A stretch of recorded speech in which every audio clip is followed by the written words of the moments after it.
All right, so after one prep school, we're going to say trounced, defeated, trounced, another in the under 12 a Burger Cup competition, 46-love. The Jamaica Independent School Association has decided to move swiftly in adopting and implementing the Mercy Rule used in North America for youth competitions. Joining us via Zoom, we should really start on set because this gentleman is here. But anyway, let's go. Chair of GISA Sports and Principal St. John's Prep, Bertram Watson. With us in studio, we have Cortland Suarez, Technical Director with, is GISA you call it, right? Well, he's just a member of... I'm a member of the GISA Sports Committee. All right. Technical Director. Okay. Thank you both for being here, gentlemen. Good morning, and thank you for joining us. Sir Bertram, tell us what's going on here. You're the chair of the association. Tell us a little bit about this Mercy Rule. What are we talking about here? All right. So, as you are aware, you'd have seen the results of that match. No, it is all about developing good sportsmanship in our athletes, in our players. And so, because we don't want the results to be too high, so that the boys or the girls in some cases feel any sort of way, we decided to implement this Mercy Rule so that any team that is leading by 12 points, the referee has the instruction to stop scoring after that 12.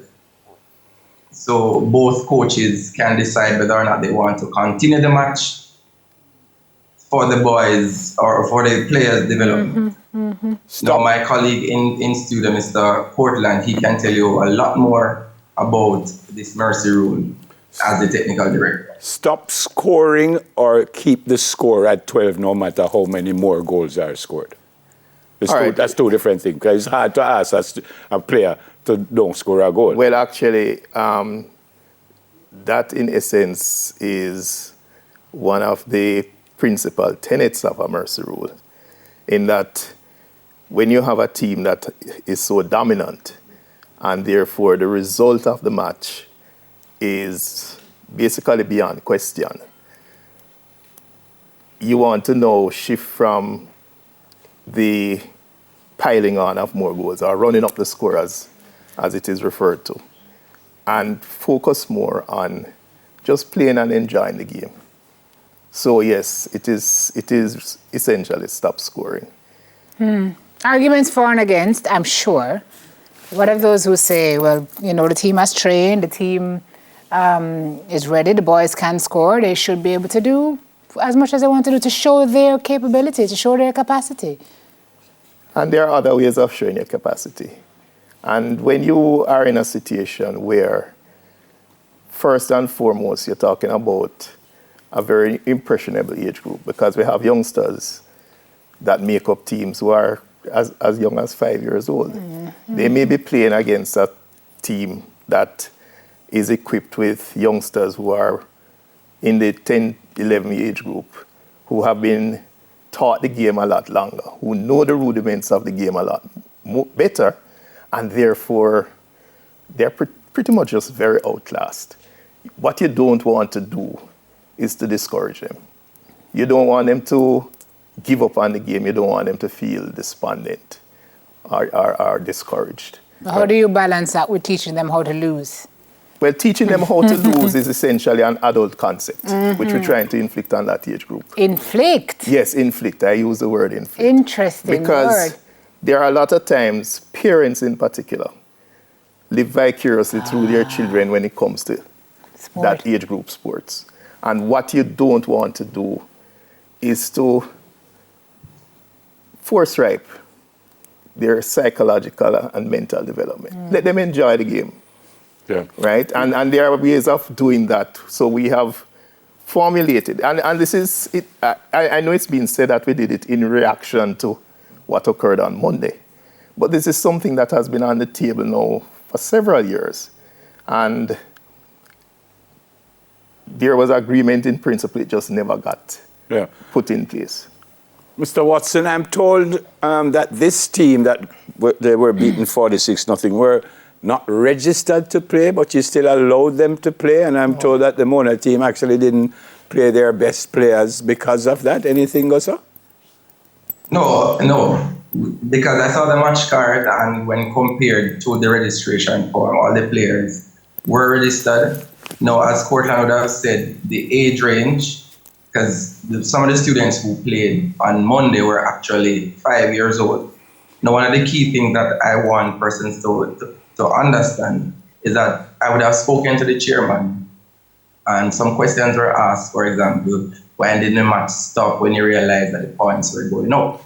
And he said it was just about the fun for the students, for the players. So that is the reason why the results are what they are. So it's not that, all right, the team turned up unprepared and were not able to play. As Portland said, you have 5-year-olds playing against 11-year-olds. We would expect that there will be some vast disparity in skill levels. Why would that? Sorry. Right. Why would that happen? That a 5-year-old Yes, that is up was my against a question. 10-year-old. Well, that would happen because prep schools and student populations in prep schools have tended to be relatively small. They have gotten even smaller since COVID. There's been a tremendous amount of fallout in the prep school community as it relates to student population.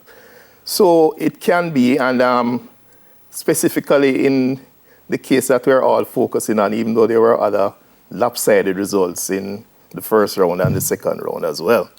But so you'll find a school that has to go that deep down into its student population to get enough players who are interested and whose parents will allow them to come out to training and all of that, because all of those things are factored in. And then you have another school that has a population which is 2 or 3 times the size of their opponent schools. And So we don't have enough schools to have a multi-tiered league. Is that then not the core of the problem? I mean, I Well- know we're fixing it at this level, but perhaps it should not be. Maybe at a policy level, it should not be that a 5-year-old plays against a 10 or 11-year-old in an Right. under 12. Maybe there should be an under 8 and then an under 12. No, seriously, because you say it's bad to inflict the concept of learning to lose on children at this age, but why are we putting them up against each other in the first place? I think that the fix needs to start there before they touch the pitch. Well, first of all, let me address something that you just alluded to. It's not that they don't understand the concept to lose. It is because I've heard that, for instance, by instituting a mercy rule, we are indulging the children to entitlement, etc. They're still lost, Right. right? They're still lost. And in the case of the match on Monday, from all reports, I wasn't there, but from all reports, the kids were still enjoying the game, even though they were losing, right? They knew they were losing, they were still enjoying the game because they came out to play. And yes, the coach of the other side, from very early, right, because I spoke with him, he said he recognized the disparity and he took off all his starters, and he actually had his starters at the sideline training rather than having them play. But when you put substitutes on and they get this opportunity, some of them are going to be keen to show now that they ought to be on the starting But side my as well. original question still Right. stands. So yes, the concern would have been whether or not their safety as it relates to being hurt in the games would be an issue.